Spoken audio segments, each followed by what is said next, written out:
Hi dear students, welcome to Frank Lectures. ഞാൻ നിങ്ങളുടെ സ്വന്തം വന്ദന മിസ്. ഇന്ന് F3-യിൽ നിങ്ങൾ പഠിക്കാൻ പോകുന്ന DC മെഷീൻസ് ആൻഡ് ട്രാൻസ്ഫോമേഴ്സ് എന്ന് പറയുന്ന സബ്ജക്റ്റിന്റെ ഒരു ഇൻട്രൊഡക്ഷൻ ആണ് തരുന്നത്. അതായത് എന്തൊക്കെയാണ് അതിൽ പഠിക്കാനുള്ളത്, എങ്ങനെയാണ് മാർക്ക്, അതിന്റെ കാര്യങ്ങളൊക്കെ പറ്റിയൊക്കെ നമുക്ക് എന്ത് ചെയ്യാം, ഒന്ന് ഡിസ്കസ് ചെയ്യാം കേട്ടോ. അപ്പൊ നോക്കൂ, അതിന്റെ കോഴ്സ് കോഡ് എന്ന് പറയുന്നത് PCEET 303 ആണ്. അതായത് കോർ പേപ്പർ ആണ്. നിങ്ങൾ ഇലക്ട്രിക്കൽ ആരാണ്, തിയറി സബ്ജക്റ്റ് ആണ്, സെമസ്റ്റർ 3 ആണ്, 303 മൂന്നാമത്തെ കോർ പേപ്പർ ആണ്. ഓക്കെ അല്ലേ? ദെൻ അതില് എന്താണ് നിങ്ങൾക്ക് ടീച്ചിങ് അവർ വീക്കിൽ എത്രയാണ് തന്നേക്കുന്നത്, ലെക്ചർ അവർ 3 ആണ്, വേറെ ട്യൂട്ടോറിയലും കാര്യങ്ങളും ഒന്നുമില്ല. ദെൻ ക്രെഡിറ്റ് 3 ആണ്. തൊട്ട് മുമ്പ് പഠിച്ച യാതൊരു സബ്ജക്റ്റുമായിട്ട് ആർക്ക് കണക്ഷൻ ഇല്ല, ഈ സബ്ജക്റ്റിന് ഇല്ല. അതാണ് നമ്മുടെ പ്രീ റിക്വസ്റ്റീസ് എന്താണ് നോൺ എന്ന് തന്നേക്കുന്നത്. ഓക്കെ, ദെൻ എന്താ നിങ്ങൾക്ക് ഇന്റേണൽ മാർക്ക് എത്രയിലാണ് വരിക, 40 വരിക. 60 മാർക്സ് നിങ്ങൾക്ക് എക്സാം ഉണ്ടാവും ഇൻ സെമിസ്റ്റർ. ദെൻ എന്താ ടൈം നിങ്ങൾക്ക് അറിയാം അല്ലെ, 2 hours and 30 minutes ആണ് ഉണ്ടാവുക. കോഴ്സ് ടൈപ്പ് എന്ന് പറയുന്നത് തിയറി ആണ്. തിയറി സബ്ജക്റ്റ് ആണെങ്കിലും ഇതിൽ എന്തുണ്ട്, ഡെറിവേഷൻസും ന്യൂമറിക്കൽസും ഇമ്പോർട്ടന്റ് ആണ്, പ്രോബ്ലംസ് കേട്ടോ. അപ്പോൾ S1 S2 കഴിഞ്ഞതിന് ശേഷം നിങ്ങൾ എന്ത് ചെയ്യാണ്, നിങ്ങളുടെ മെയിൻ കോർ ആയിട്ടുള്ള നിങ്ങളുടെ ഡിപ്പാർട്ട്മെന്റിലേക്ക് നിങ്ങൾ മാറുകയാണ് അല്ലെ. നിങ്ങൾക്ക് പഠിക്കാനുള്ള എല്ലാം ഇനി എന്താണ്, നിങ്ങൾ എടുത്ത ഇലക്ട്രിക്കലുമായിട്ട് റിലേറ്റ് ചെയ്തിട്ടുള്ള സബ്ജക്ട്സ് ആയിരിക്കും പഠിക്കാനുള്ളത് അല്ലെ. അപ്പൊ അതിലെ ഏറ്റവും ഇമ്പോർട്ടന്റ് ആയിട്ടുള്ള ഒരു സബ്ജക്റ്റ് ആണ് ഏതെന്ന് പറയുന്നത് DC മെഷീൻസ് ആൻഡ് ട്രാൻസ്ഫോമർ എന്ന് പറയുന്നത്. കാരണം മെഷീൻസ് എന്ന് പറയുന്നത് ഇലക്ട്രിക്കൽ ആണല്ലോ, ഇലക്ട്രിക്കൽ മെഷീൻസ് നമുക്ക് അറിഞ്ഞിരിക്കണം. അപ്പൊ ഈ ഒരു സെമ്മിൽ നമ്മൾ DC-ന്റെ കാര്യങ്ങൾ പഠിക്കും. അടുത്ത സെമ്മിൽ നിങ്ങൾക്ക് ഇത് തന്നെ എന്തുണ്ട്, AC മെഷീൻസിനെ കുറിച്ചും പഠിക്കാനുണ്ട്. അപ്പൊ DC മെഷീൻസിന്റെ ഒരു ഐഡിയാസ് നമുക്ക് അപ്പൊ അവിടെ എന്ത് വേണ്ടി വരും, നമുക്ക് അവിടെ ആവശ്യം വരും കേട്ടോ. അതുപോലെ തന്നെ നിങ്ങളുടെ കോമ്പറ്റേറ്റീവ് എക്സാംസിനാണെങ്കിലും ടെക്നിക്കൽ എക്സാംസിനാണെങ്കിലും അതുപോലെ കോമ്പറ്റേറ്റീവ് അല്ല ഗേറ്റ് പോലുള്ള എക്സാംസിനൊക്കെ ഏറ്റവും ഇമ്പോർട്ടന്റ് ആയിട്ടുള്ള നിങ്ങൾക്ക് അറിഞ്ഞിരിക്കേണ്ട സബ്ജക്ട്സുകളിൽ ഒരെണ്ണമാണ് ഏതെന്ന് പറയുന്നത് നിങ്ങളുടെ DC മെഷീൻസ് ആൻഡ് ട്രാൻസ്ഫോമർ എന്ന് പറയുന്നത്. അപ്പൊ നിങ്ങൾ എന്ത് ചെയ്യണം, ആ ഒരു കേസോട് കൂടി അത് മൈൻഡിൽ കണ്ടോണ്ട് കൂടി തന്നെ വേണം നിങ്ങൾ എന്ത് ചെയ്യാൻ ഇത് പഠിക്കാൻ കേട്ടോ. പല ടൈപ്സിൽ മെഷീൻസ് ഉണ്ട്, അതിനെ പറ്റിയൊക്കെ നമുക്ക് എന്ത് ചെയ്യണം, ഇതിൽ പഠിക്കാനുണ്ട്. ഓക്കെ അല്ലേ? അപ്പൊ നമുക്ക് എങ്ങനെ എക്സാമിന് മാർക്ക്, ഇന്റേണൽ മാർക്ക് എങ്ങനെ ഇടാറുള്ളത് നോക്കടാ. അറ്റൻഡൻസിന് 5 മാർക്ക് ഉണ്ട്. നമ്മുടെ അസൈൻമെന്റ് സബ്മിറ്റ് ചെയ്യുന്ന അല്ലെ, 2 അസൈൻമെന്റ് സബ്മിറ്റ് ചെയ്യാൻ പറയും, 15 മാർക്ക്. ദെൻ ഇന്റേണൽ അല്ലെ ഒറ്റ അസൈൻമെന്റോ മൈക്രോ പ്രൊജക്റ്റോ 50 മാർക്കിന് വേണമെങ്കിൽ നമുക്ക് ഇടാം കേട്ടോ. ദെൻ എന്താ ഇന്റേണൽ എക്സാമിനേഷൻ സീരീസ് എക്സാം 2 നടത്തും, 10 മാർക്സ് ഈച്ച് ആണ്. ദെൻ വരുന്ന എന്താടാ ടോട്ടൽ എത്രയാ, 40 മാർക്സിനാണ്. എൻ സെമസ്റ്ററിലേക്ക് വരുമ്പോൾ ആസ് യൂഷ്വൽ നിങ്ങൾക്ക് അറിയുന്ന കാര്യമാണ്, 60 മാർക്സിനാണ് വരിക. അതിൽ പാർട്ട് എയും പാർട്ട് ബിയും ഉണ്ടായിരിക്കും. പാർട്ട് എ ആവുന്ന സമയത്ത് എങ്ങനെയാണ്, പാർട്ട് എയിൽ 3 മാർക്സിന്റെ എന്താണ് ഓരോ മൊഡ്യൂളിനും 2 ക്വസ്റ്റ്യൻ വീതം ഉണ്ടാവും അല്ലെ. അങ്ങനെ ടോട്ടൽ 8 ക്വസ്റ്റ്യൻ ആണ്. അപ്പൊ 8 into 3 24 മാർക്സിനാണ് നമുക്ക് എന്ത് വരിക, പാർട്ട് എ വരുന്നത്. പാർട്ട് 3യിലേക്ക് വരുമ്പോൾ 9 മാർക്സിനാണ് essay ക്വസ്റ്റ്യൻ. അത് സബ് ഡിവിഷൻസ് 2 3 ഒക്കെ ആയിട്ട് ചോദിക്കാം. അങ്ങനെ ടോട്ടൽ 4 മൊഡ്യൂളിൽ നിന്ന് വരുമ്പോൾ എത്രയാണ്, 36 മാർക്സ്. അങ്ങനെ ടോട്ടൽ ആണ് നമുക്ക് എന്ത് വരുന്നത്, 60 മാർക്സ് വരുന്നത് കേട്ടല്ലോ. ദെൻ നമുക്ക് എന്ത് ചെയ്യാം, ഇതിൽ എന്തൊക്കെയാണ് പഠിക്കാനുള്ളത് നോക്കാം. ഇപ്പൊ മെയിൻ ആയിട്ട് നമുക്ക് പഠിക്കാനുള്ളത്, നമുക്ക് മെഷീൻസിനെ കുറിച്ച് തന്നെയാണ് പഠിക്കേണ്ടത് കേട്ടോ. അതായത് നിങ്ങൾ പണ്ട് തൊട്ട് മുമ്പത്തെ സെമ്മിൽ ഫാരഡേസ് ലോ ഒക്കെ പഠിച്ചിട്ടുണ്ടാവും അല്ലെ. അവിടെ ജനറേറ്റർ ആൻഡ് ജനറേഷൻ എങ്ങനെയാണ് വരുന്നത് എന്നൊക്കെ ബേസിക് ഇലക്ട്രിക്കലിൽ പഠിച്ചിട്ടുണ്ടാവും. അപ്പൊ അതിന്റെ ഒരു അപ്ഡേറ്റഡ് ആയിട്ടുള്ള വേർഷൻ ആണ് ഇനി പറയാനുള്ളത്. അപ്പൊ അതിൽ നിങ്ങൾക്ക് എന്തുണ്ടാവും, പ്രാക്ടിക്കൽ ലാബ് ഇതിനോടൊപ്പം തന്നെ എന്തുണ്ട്, മെഷീൻസ് ലാബ് ഒക്കെ നിങ്ങൾക്ക് കണ്ടക്ട് ചെയ്യും കേട്ടോ. അപ്പൊ DC മെഷീൻസിനെ നമ്മൾ എന്ത് ചെയ്തിട്ടുണ്ട്, ജനറേറ്റർ ആയിട്ടും മോട്ടർ ആയിട്ടും എന്ത് ചെയ്യും, ആദ്യം ക്ലാസിഫൈ ചെയ്യും കേട്ടോ. ഇലക്ട്രിസിറ്റി ജനറേറ്റ് ചെയ്യുക, മെക്കാനിക്കൽ എനർജിയിൽ നിന്ന് ഇലക്ട്രിക്കൽ എനർജി ജനറേറ്റ് ചെയ്യുന്നതാണ് ജനറേറ്റർ. ദെൻ മോട്ടർ ആണെങ്കിൽ എന്താ, ഇലക്ട്രിക്കൽ എനർജിയിൽ നിന്ന് മെക്കാനിക്കൽ എനർജി ജനറേറ്റ് ചെയ്യുന്നതാണ് മോട്ടർ. അപ്പൊ ആദ്യത്തെ 2 മൊഡ്യൂളിൽ നമുക്ക് പഠിക്കാനുള്ളത്, ആദ്യത്തെ മൊഡ്യൂളിൽ DC ജനറേറ്ററും അയാളെ പറ്റിയിട്ടുള്ള ഡീറ്റെയിൽ ആയിട്ടുള്ള കാര്യങ്ങൾ.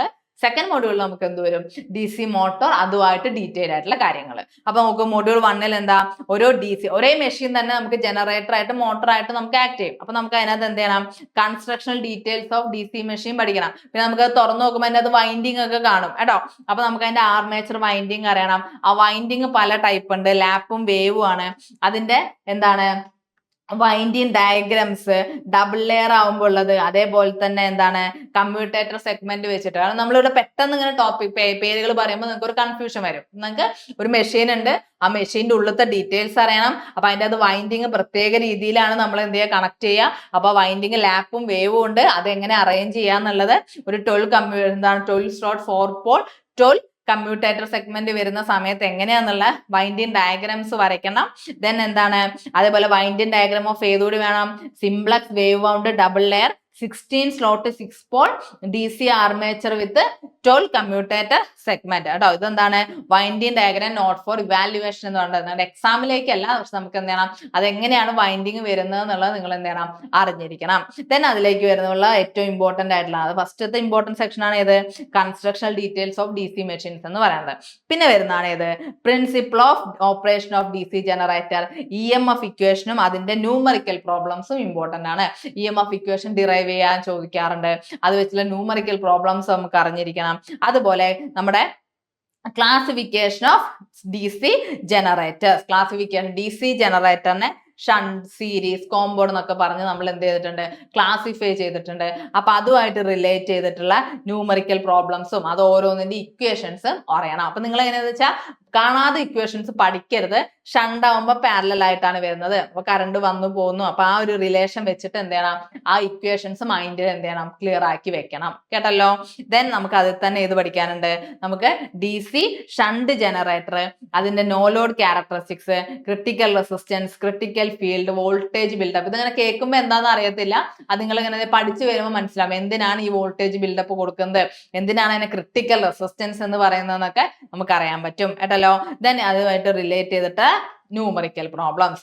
അനദർ ആയിട്ട് നെക്സ്റ്റ് ആയിട്ടുള്ള ഇമ്പോർട്ടന്റ് ടോപ്പിക് ആണ് ഇത് നമ്മുടെ ആർമേച്ചർ റിയാക്ഷൻ എന്ന് പറയുന്നത്. കാരണം എന്താന്ന് വെച്ച് കഴിഞ്ഞാൽ ആർമേച്ചർ റിയാക്ഷൻ എന്ന് പറഞ്ഞാൽ ഇതിന്റെ ഉള്ളിൽ നടക്കുന്ന ഈ ഒരു മെയിൻ ഫീൽഡും ഉണ്ടാവും, അതേ മെയിൻ ഫ്ലക്സും ഉണ്ടാവും. അത് കാരണം അല്ലാതെ ആർമേച്ചർ കറണ്ട് കാരണം ഒരു ഫ്ലക്സും ഉണ്ടാവും. അപ്പൊ ഇവര് തമ്മിൽ ഉണ്ടാവുന്ന എന്താണ് ഒരു റിയാക്ഷൻ ആണ്. അപ്പൊ ആ കാര്യങ്ങൾ അത് കാരണം ഉണ്ടാവുന്ന എഫക്റ്റുകള് നമ്മൾ അവിടെ എന്താണ് അത് ഒഴിവാക്കാൻ വേണ്ടിയിട്ട് കോമ്പൻസേറ്റിംഗ് മൈൻഡിങ്, ഇന്റർപോൾ ഒക്കെ നമുക്ക് എന്ത് ചെയ്യുന്നുണ്ട് യൂസ് ചെയ്യുന്നുണ്ട്. അപ്പൊ എന്താ തിയറിയാണ്, അപ്പൊ ആ കാര്യങ്ങൾ അറിയണം. ദെൻ അതുമായിട്ട് ബന്ധപ്പെട്ടിട്ട് നമുക്ക് എന്ത് ചെയ്യാം വെക്ടർ ഡയഗ്രാംസും ദെൻ അതിന്റെ ന്യൂമറിക്കൽ പ്രോബ്ലംസും ചെയ്യാം. ഓക്കെ അല്ലേ. പിന്നെ നമുക്ക് നോർമൽ ആയിട്ട് അറിയുന്ന കാര്യം അവിടെ പവർ ഫ്ലോ വരുന്നുണ്ട് അല്ലെ, ഒരു മെക്കാനിക്കൽ എനർജി ഇലക്ട്രിക്കൽ എനർജി ആയിട്ട് മാറുകയാണ്. അപ്പൊ അതിന്റെ power flow diagram, loss efficiency ആണ്, അതിന്റെ ഒക്കെ ന്യൂമറിക്കൽ പ്രോബ്ലംസ് ഇമ്പോർട്ടന്റ് ആണ് കേട്ടോ. ഈ പ്രോബ്ലംസ് ആണിത്. അതേപോലെ തന്നെ parallel operation of DC shunt generator, load sharing, numerical problems. അതായത് രണ്ട് ജനറേറ്റർ നമ്മൾ പാരലൽ ആയിട്ട് യൂസ് ചെയ്യുന്നത് എന്തിനാണ് യൂസ് ചെയ്യുന്നത്, എന്താണ് അതിന്റെ കാര്യം എന്നുള്ളതൊക്കെ നമ്മൾ എന്ത് ചെയ്യും ഇതിൽ പഠിക്കും. അങ്ങനെ ജനറേറ്ററുമായിട്ടുള്ള കാര്യങ്ങൾ ഏകദേശം അങ്ങ് സെറ്റ് ആയി കഴിഞ്ഞാൽ നമ്മൾ മൊഡ്യൂൾ 2ലേക്ക് നമ്മൾ ഏത് ഓടിക്കണം DC മോട്ടോർ പഠിക്കും. അപ്പൊ ഞാൻ പറഞ്ഞു ജനറേറ്ററിൽ പഠിച്ച അതേ കാര്യങ്ങൾ തന്നെ നമുക്ക് ഏതിലും വരും മോട്ടറിലും വരും. അതിൽ നമുക്ക് എന്തുണ്ട് ബാക്ക് EMF ഉണ്ട്, ടോർക്ക് ഇക്വേഷനും അതുമായിട്ട് റിലേറ്റ് ചെയ്തിട്ട് പ്രോബ്ലംസ് ഉണ്ട്. ദെൻ ക്ലാസിഫിക്കേഷൻ വരും. ഇതേപോലെ തന്നെ എന്താണ് DC മോട്ടറും ഷണ്ട്, സീരീസ്, കോമ്പൗണ്ട് എന്നൊക്കെ പറഞ്ഞിട്ടുണ്ട്. അതിൽ നിന്നുള്ള ന്യൂമറിക്കൽ പ്രോബ്ലംസ് അറിഞ്ഞിരിക്കണം, അതിന്റെ ക്യാരക്ടറിസ്റ്റിക്സ് അറിഞ്ഞിരിക്കണം. ദെൻ അതിൽ ഇമ്പോർട്ടന്റ് ആയിട്ടുള്ള ഒന്നാണ് ഇതെന്ന് പറയുന്നത് നമ്മുടെ സ്റ്റാർട്ടിങ് ഓഫ് DC മോട്ടോഴ്സ്. നമുക്ക് എന്താണ് സ്റ്റാർട്ടർ യൂസ് ചെയ്യണം, സ്റ്റാർട്ടിങ് കറണ്ട് കുറയ്ക്കാൻ വേണ്ടിയിട്ടാണ്. അപ്പൊ അതിന് വേണ്ടിയിട്ട് നമുക്ക് 3 പോയിന്റ് സ്റ്റാർട്ടർ ഉണ്ട്. പിന്നെ ബ്രേക്കിംഗ് പല ടൈപ്പ് 3 പോയിന്റ് സ്റ്റാർട്ടർ ഉണ്ട്, 4 പോയിന്റ് സ്റ്റാർട്ടർ ഒക്കെ ഉണ്ട്. അപ്പൊ 3 പോയിന്റ് സ്റ്റാർട്ടർ ആണ് നിങ്ങളുടെ സിലബസിൽ തന്നേക്കുന്നത്. ദെൻ ബ്രേക്കിംഗ് എന്ന് പറഞ്ഞാൽ സ്റ്റാർട്ട് ചെയ്താൽ പോരാ, നമുക്ക് ബ്രേക്ക് ചെയ്യണ്ടേ. ബ്രേക്ക് ചെയ്യാൻ വേണ്ടിയിട്ടുള്ള പല മെത്തേഡ്സ് ഉണ്ട്, regenerative braking, dynamic braking, plugging. ഇതൊക്കെ എന്താണ് അതിന്റെ കൺസെപ്റ്റ് ആണ്, അത് എങ്ങനെയാണ് വർക്ക് ചെയ്യുന്നതെന്നുള്ള കൺസെപ്റ്റ് ആണ് ചോദിക്കുക കേട്ടോ. അപ്പൊ ഇതൊക്കെ തന്നെ നമുക്ക് എന്താണ് AC മെഷീൻസിലേക്ക് വരുമ്പോഴും നമുക്ക് പഠിക്കാൻ വരുന്നുണ്ട് കേട്ടല്ലോ. ഓക്കെ. ദെൻ എന്താ speed control of DC shunt and series motor. നമുക്ക് സ്പീഡ് കൺട്രോളും ഉണ്ട്, അതേപോലെ ആർമേച്ചർ കൺട്രോളും ഉണ്ട്, അതുമായിട്ട് റിലേറ്റ് ചെയ്തിട്ടുള്ള ന്യൂമറിക്കൽസ് ഉണ്ട്. അപ്പൊ തിയറിക്കും ന്യൂമറിക്കൽസിനും ഒരുപോലെ ഇമ്പോർട്ടൻസ് ആണ് ഇതിൽ വരുന്നത്, നമ്മുടെ മെഷീൻസിൽ വരുന്നത്. അപ്പൊ നമ്മൾ മെഷീൻസിന്റെ എന്ത് പഠിച്ചു, മൊഡ്യൂൾ 1 DC ജനറേറ്ററും പഠിച്ചു, രണ്ടാമത്തെ മൊഡ്യൂളിൽ നമ്മൾ ഏത് പഠിച്ചു DC മോട്ടറും പഠിച്ചു. ദെൻ അതിൽ നമുക്ക് എന്ത് വരും ജനറേറ്ററിനെ പോലെ തന്നെ power flow diagram, losses and efficiency, numerical problems. Then എന്താ ഇതിൽ അടുത്ത ഇമ്പോർട്ടന്റ് ആണ്, ഇവിടെ എന്ത് യൂസ് ചെയ്യുന്നുണ്ട് ടെസ്റ്റിങ്ങിന് വേണ്ടിയിട്ട് യൂസ് ചെയ്യുന്ന സിംബേൺസ് ടെസ്റ്റ്, ഓപ്പിംഗ്സ്റ്റൺ ടെസ്റ്റ്, റിട്ടാർഡേഷൻ ടെസ്റ്റ്. അതേപോലെ തന്നെ എന്താ നമുക്ക് ഈ റൊട്ടേഷൻ ലോസസ് ഒക്കെ എന്ത് ചെയ്യണം സെപ്പറേറ്റ് ചെയ്യണം, അതുമായിട്ട് റിലേറ്റ് ചെയ്തിട്ടുള്ള ന്യൂമറിക്കൽ പ്രോബ്ലംസും അറിഞ്ഞിരിക്കണം. അതൊക്കെ ഇമ്പോർട്ടന്റ് ആയിട്ടുള്ള സെക്ഷൻസ് ആണ്. ക്ലിയർ ആണല്ലോ. ഇനി നമുക്ക് എന്ത് ചെയ്യാം മൊഡ്യൂൾ 3 നോക്കാം. മൊഡ്യൂൾ 3ലേക്ക് നമ്മൾ പഠിക്കുന്നത് ഇനി ഏതാ DC മെഷീൻസിലെ DC ജനറേറ്ററും DC മോട്ടറും കഴിഞ്ഞു. ഇനി എന്താണ് മക്കളെ ഉള്ളത്, ഇനി നമുക്ക് ട്രാൻസ്ഫോമർ പഠിക്കാനല്ലേ. സിംഗിൾ ഫേസും ഉണ്ട്, 3 ഫേസും ഉണ്ട്. അപ്പൊ സിംഗിൾ ഫേസിൽ നമ്മൾ എന്ത് പഠിക്കും മൊഡ്യൂൾ 3 പഠിക്കും. 3 ഫേസിന്റെ കാര്യങ്ങളും സ്പെഷ്യൽ ടൈപ്പ് ആയിട്ടുള്ള ട്രാൻസ്ഫോമർ നമ്മൾ ഏതിൽ പഠിക്കും മൊഡ്യൂൾ 4 പഠിക്കും. അപ്പൊ നിങ്ങൾ അങ്ങനെ പാർട്ടായിട്ട് തന്നെ പഠിക്കാം. DC ജനറേറ്ററും DC മോട്ടറും ഒരാളും, അവർ രണ്ടാളും ഒറ്റാളും, 1, 2 ഒരുമിച്ച്, 3ഉം 4ഉം ഒരുമിച്ച് കേട്ടോ. അപ്പൊ എന്താ സിംഗിൾ ഫേസ് ട്രാൻസ്ഫോമറിൽ ഇതേപോലെ നമുക്ക് എന്തുണ്ടാ അതിന്റെ കൺസ്ട്രക്ഷൻ ഡീറ്റെയിൽസ് അറിയണം, പ്രിൻസിപ്പിൾ അറിയണം, EMF ഇക്വേഷൻ അറിയണം.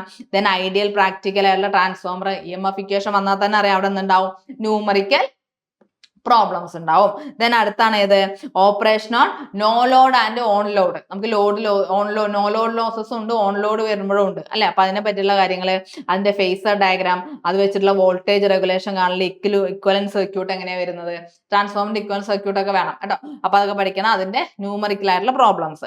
ദെൻ ഏതാണ് നമ്മുടെ losses and efficiency, condition for maximum efficiency, numerical problem, testing of transformer, polarity test, അതിൽ OC ടെസ്റ്റ്, OC എന്ന് പറഞ്ഞാൽ ഓപ്പൺ സർക്യൂട്ട്, SSC ടെസ്റ്റ് എന്ന് പറഞ്ഞാൽ short circuit test, Sumpner's test, then numerical problems ഏതിൽ വരുന്നുണ്ട്, നമ്മുടെ മൊഡ്യൂൾ 3 സിംഗിൾ ഫേസിന്റെ കാര്യത്തിൽ. അടുത്ത ഞാൻ പറഞ്ഞ എന്താ, മൊഡ്യൂൾ 4 പോകുമ്പോൾ എന്താടാ, ദെൻ അതേ കാര്യം തന്നെ നമ്മൾ 3 ഫേസ് പഠിക്കും. അതിന്റെ ഇടയിൽ തന്നെ നമ്മൾ പഠിക്കുന്നതാണ് ഏത്, ഓട്ടോ ട്രാൻസ്ഫോമറും കൂടി ഉണ്ട്. അപ്പൊ ഫസ്റ്റ് വൺ ആണ് ഏത്, ഓട്ടോ ട്രാൻസ്ഫോമർ. ഓട്ടോ ട്രാൻസ്ഫോമർ പറഞ്ഞാൽ 2 വൈൻഡിങ് ഒരുമിച്ച്, പ്രൈമറി ട്രാൻസ്ഫോമറിന് എങ്ങനെയാ, ഒരു പ്രൈമറി വൈൻഡിങ് ഒരു സെക്കൻഡറി വൈൻഡിങ് ഉണ്ടാവും. അതൊക്കെ നമ്മൾ ബേസിക് തന്നെ പഠിക്കുന്നതാണ്. ഈ 2 വൈൻഡിങ് ഒരുമിച്ച് വരിക. നിങ്ങൾ ലാബിലൊക്കെ പോകുമ്പോൾ ഓട്ടോ ട്രാൻസ്ഫോമർ വെച്ചിട്ട് എന്ത് ചെയ്യുന്നുണ്ട്, എക്സ്പെരിമെന്റ് ഒക്കെ കണ്ടക്ട് ചെയ്യും കേട്ടോ. അപ്പൊ അതുമായിട്ടുള്ള കാര്യങ്ങൾ, അതിന്റെ ന്യൂമറിക്കൽ പ്രോബ്ലംസ്, കോപ്പർ സേവ് ചെയ്യുന്ന എങ്ങനെയാന്നുള്ള കാര്യങ്ങളൊക്കെ അറിയാം. ദെൻ 3 ഫേസ് കറന്റിലേക്ക് പോകുന്ന സമയത്ത് ഇതേപോലെ നമുക്ക്, നിങ്ങൾ എപ്പോഴും ശ്രദ്ധിക്കേണ്ട കാര്യം, ഏതൊരു മെഷീൻ ആണോ പഠിക്കുന്നത്, അതിനിപ്പോ ഈ DC മെഷീൻസ് ആയിക്കോട്ടെ, നിങ്ങൾ അടുത്ത സെമ്മിൽ പഠിക്കാൻ പോകുന്ന AC മെഷീൻസ് ആയിക്കോട്ടെ, ആരും ആയിക്കോട്ടെ, അതിന്റെ കൺസ്ട്രക്ഷൻസും ക്യാരക്ടറിസ്റ്റിക്സും എന്താണ് ഇമ്പോർട്ടന്റ് ആയിട്ട് തന്നെ നമ്മൾ അറിഞ്ഞിരിക്കണം. കാരണം ഒരാളെ പറ്റി ആദ്യം അറിഞ്ഞിട്ടല്ലേ ബാക്കി കാര്യങ്ങൾ പഠിക്കുക. അതേപോലെ ഇവിടെ എന്തുണ്ട്, 3 ഫേസ് ട്രാൻസ്ഫോമർ വരുമ്പോൾ അതിന്റെ കൺസ്ട്രക്ഷൻസ്, അതിന്റെ ഡിഫറെന്റ് കണക്ഷൻസ്, 3 ഫേസ് ആണ്, അപ്പൊ star star, star delta, delta star, delta Y ഒക്കെ വരും.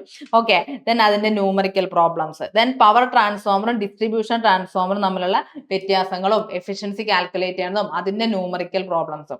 ദെൻ അതിൽ തന്നെ വരുന്നതാണ് ഇത് സ്കോട്ട് കണക്ഷൻ എന്ന് പറയും. അതായത് 3 ഫേസ് നിന്ന് 2 ഫേസിലേക്കുള്ള കൺവേർഷൻ ആണ്.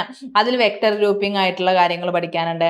ദെൻ പാരലൽ ഓപ്പറേഷൻ നമുക്ക് പഠിക്കാനുണ്ട്. ഓക്കെ, ദെൻ എന്താടാ, എസെൻഷ്യൽ ആൻഡ് ഡിസേബിൾ കണ്ടീഷൻസ് അറിയണം. എവിടെ, on load and of load tap changes. ഇത്രയും കാര്യങ്ങൾ നമുക്ക് ഏതിൽ പഠിക്കാനുണ്ട്, നമ്മുടെ മൊഡ്യൂൾ 4 പഠിക്കാനുണ്ട്. അതായത് നിങ്ങൾക്ക് പ്രധാനം അറിയേണ്ടത്, ആദ്യത്തെ 2 മൊഡ്യൂൾ DC മെഷീൻസ്, അടുത്ത 2 മൊഡ്യൂളിൽ transformers, single phase transformer, 3 face transformer, അതിന്റെ ഡീറ്റെയിലിംഗ് ആയിട്ടുള്ള കാര്യങ്ങൾ കേട്ടോ.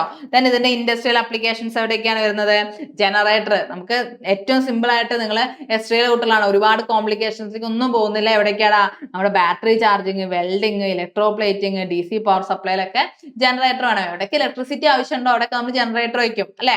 ദെൻ എന്താ, DC മോട്ടർ ആണെങ്കിലോ train, crane, elevators, fan and കൺവേഴ്സിൽ. അതായത് നമ്മൾ ഈ ജനറേറ്റർ മോട്ടറിന്റെ ഒക്കെ ക്ലാസിഫിക്കേഷൻ പറയുമ്പോൾ അത് ഓരോന്നും ടൈപ്പും ഏതൊക്കെ ആപ്ലിക്കേഷനിലാണ് യൂസ് ചെയ്യുന്നതെന്നും കൂടി നമ്മൾ പറയാം. അപ്പൊ അതൊക്കെ ഇമ്പോർട്ടന്റ് ആയിട്ട് എന്ത് ചെയ്യണം, പഠിച്ചു വെക്കണം കേട്ടല്ലോ. ദെൻ നമ്മൾ സിംഗിൾ ഫേസ് ഇത് ട്രാൻസ്ഫോമേഴ്സ് ആണെങ്കിലോ home supply, UPS, lighting, then battery ചാർജേഴ്സിലൊക്കെ യൂസ് ചെയ്യാം. അതേപോലെ 3 ഫേസ് ആണെങ്കിൽ എവിടെയാ, factory, substation, traction system, motor സ്റ്റാർട്ടിങ്ങിലൊക്കെ നമ്മൾ ഏത് യൂസ് ചെയ്യും, നമ്മുടെ 3 ഫേസ് ട്രാൻസ്ഫോമേഴ്സ് നമുക്ക് യൂസ് ചെയ്യാം കേട്ടോ. അപ്പം ഏറ്റവും കൂടുതൽ അപ്ലിക്കേഷൻസ്, ഏറ്റവും കൂടുതൽ നമ്മൾ റിയൽ ആയിട്ട് നമുക്ക് കാണുന്ന കാര്യങ്ങളാണ് ഇത് മെഷീൻ. നിങ്ങൾ മെഷീൻ ലാബ് പോയാലും നിങ്ങൾക്ക് എന്ത് ചെയ്യാം, നിങ്ങൾ ഈ പറയുന്ന ഈ ടെസ്റ്റും കാര്യങ്ങളൊക്കെ എന്ത് ചെയ്യും, നോലോ ടെസ്റ്റും ഷോർട്ട് സർക്യൂട്ട് ടെസ്റ്റ് ഒക്കെ നമ്മൾ ചെയ്യും കേട്ടോ. അതുമായിട്ട് റിലേറ്റ് ചെയ്ത കാൽക്കുലേഷൻസ് ഒക്കെ നമ്മൾ ലാബിൽ തന്നെ ചെയ്യുന്നതാണ്. അപ്പൊ കുറച്ചും കൂടെ നിങ്ങൾക്ക് എന്താണ് പഠിക്കാൻ കുറച്ചുകൂടെ നമുക്ക് എന്താണ് ഇൻട്രസ്റ്റ് തോന്നുന്ന ഒരു സബ്ജക്റ്റ് ആണ് ഇത് DC machines and transformer. Comparatively എളുപ്പമാണ്, പക്ഷെ അതാ ഒരു ഫ്ലോയിൽ തന്നെ നമ്മൾ എന്ത് ചെയ്യണം, പഠിക്കണം കേട്ടോ. അപ്പൊ എല്ലാവരും എന്ത് ചെയ്യണം, ഉഷാറായിട്ട് S3 സ്റ്റാർട്ട് ചെയ്യാണ്. നല്ല എന്താണ്, നമ്മുടെ S3 കോറിലേക്കാണ് നീങ്ങിയേക്കുന്നത്. അപ്പൊ ആ ഒരു ഇമ്പോർട്ടൻസ് നമ്മൾ കരുതിയിട്ട് വേണം നമ്മൾ പഠിക്കാൻ തുടങ്ങാൻ വേണ്ടിയിട്ട്. അപ്പൊ എല്ലാവർക്കും നല്ലൊരു സെമസ്റ്റർ ആവട്ടെ എന്ന് ആശംസിക്കുകയാണ്. അപ്പൊ ഞാൻ നിങ്ങളുടെ സ്വന്തം Vandana miss, signing off from Frank lectures. Thank you.